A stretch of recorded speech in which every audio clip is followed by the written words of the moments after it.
दोस्तों नमस्कार। पांवटा साहिब विधानसभा क्षेत्र के राजपुर में आज सरकार गांव के द्वार कार्यक्रम का आयोजन किया गया। जनता की समस्याएं सुनने के लिए मंत्री हर्षवर्धन चौहान का कार्यक्रम निर्धारित था। सुबह जब वो कार्यक्रम स्थल के लिए रवाना हुए तो पांवटा साहिब शहर से 5-7 किलोमीटर की दूरी पर हरिपुर में ग्रामीणों ने उनका काफिला रोक दिया और एक बहुत पुरानी समस्या उनके सामने रखी। इससे पहले आरटीओ सोना चौहान भी वहां से जो जब गई तो उन्होंने भी ग्रामीणों की समस्या को सुना और एडीसी सिरमौर जब वहां से गए तो उन्होंने भी गाड़ी में बैठकर ही उनकी समस्या को सुना।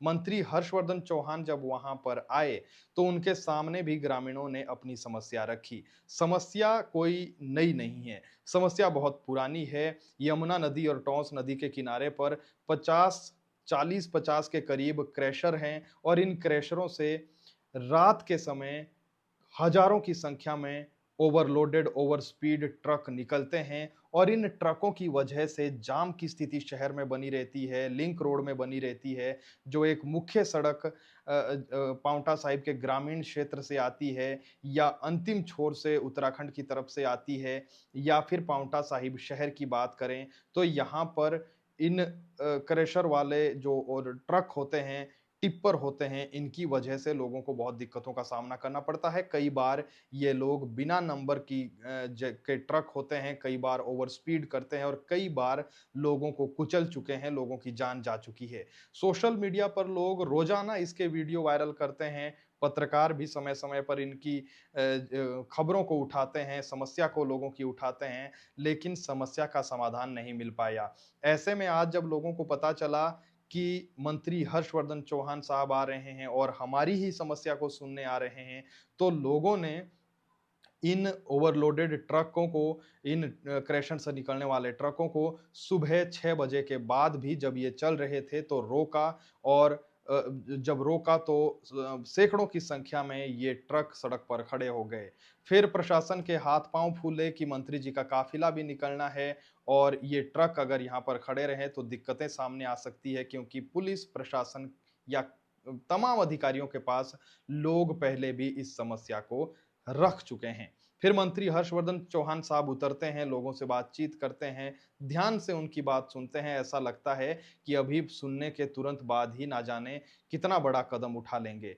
फिर वही आश्वासन का लॉलीपॉप उन लोगों को थमा दिया जाता है, कहा जाता है कि अब नई डीसी साहिबा आई है, इनके साथ बैठकर पांवटा साहिब में लोगों के साथ बातचीत कर कोई सॉल्यूशन निकाला जाएगा कि कैसे क्या करना है।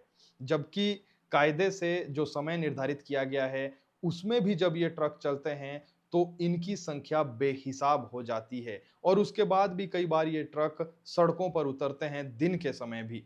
ऐसे में लोगों ने पहली समस्या तो सरकार गाँव के द्वार कार्यक्रम की सड़क पर ही उनके सामने रख दी, बहुत बड़ी समस्या। समस्या सिर्फ इन ट्रकों की नहीं थी, लोगों का ये भी कहना है कि सड़क की हालत इतनी खस्ता है कि यहाँ पर इतने गड्ढे सड़क पर है, पूरी सड़क पांवटा साहिब शहर से बाहर निकलते ही आंजभोज क्षेत्र की सड़क या फिर नीचे मैदानी क्षेत्र की सड़क गोजर डाक पत्थर तक जो जाती है उसकी हालत बेहद खराब है। इतनी खराब है कि अगर आपके साथ कोई गर्भवती महिला है या कोई बुजुर्ग है तो आप यकीन मानिए कि आपके आंखों से आंसू निकल जाएंगे जब आप इस सड़क पर जाएंगे और आप पछताएंगे। आप सोचने पर विवश हो जाएंगे कि हम किस सड़क पर, किस हालात में, किस जमाने में जी रहे हैं।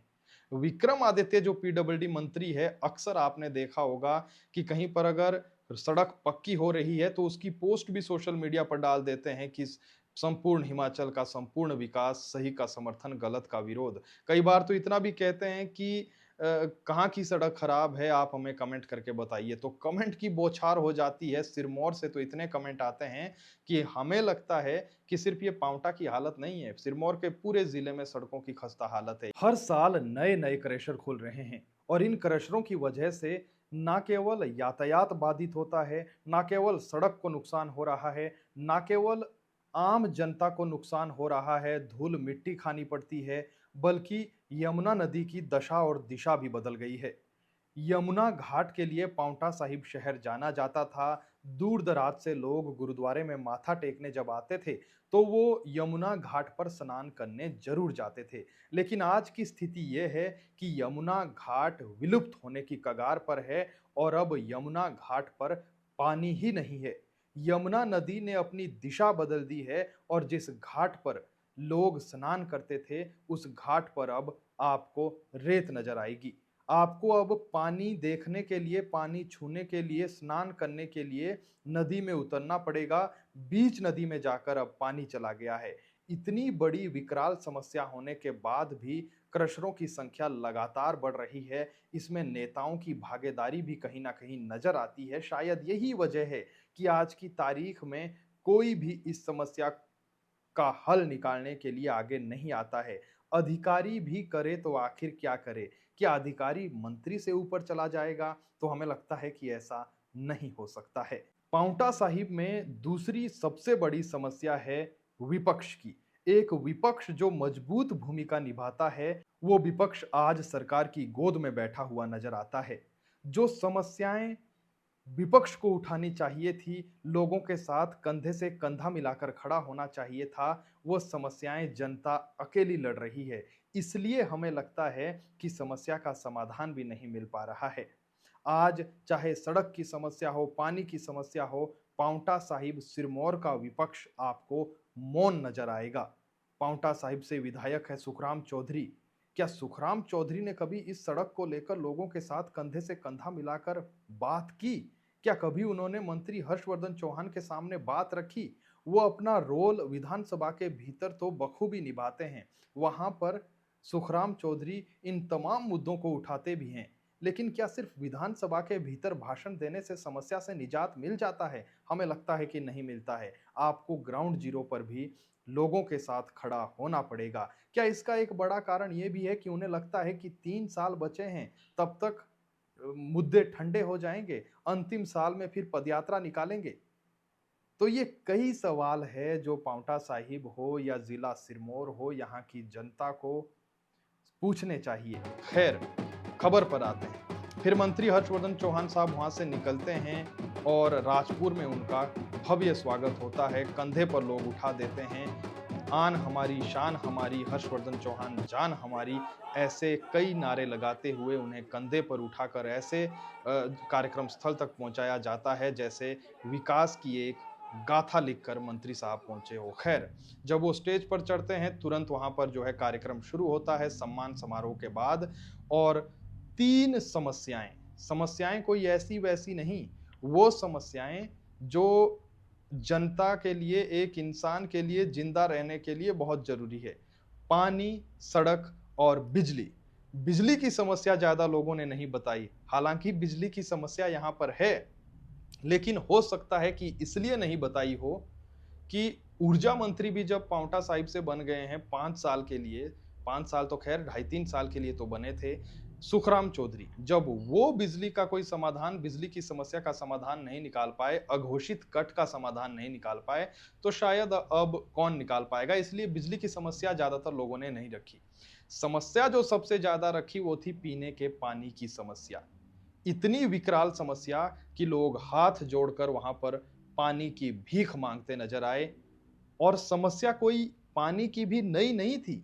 एक एक दो दो साल से पानी नहीं आ रहा है, कहीं पाइप नहीं आ रहे हैं, जहां पाइप टूट गए वहां पाइप नहीं पहुंच पाए। लोग हाथ जोड़कर समस्या सुनाते रहे और उधर से मंत्री जी पूछते रहे अधिकारियों से। अधिकारी अपनी वही टाल मटोल वाली बातें जो पहले जनता ने उनके सामने रखी थी वही बताते रहे। मैं वहां पर मौजूद था तो मुझे लगता है कि मौके पर शायद ही किसी समस्या का समाधान हो, आश्वासन मिलते रहे। ये तो वही आश्वासन है जो आश्वासन जनता एक्सियन आईपीएच के पास आती है उन्हें तब मिलते हैं, पीडब्ल्यूडी के पास आती है उन्हें तब मिलते हैं।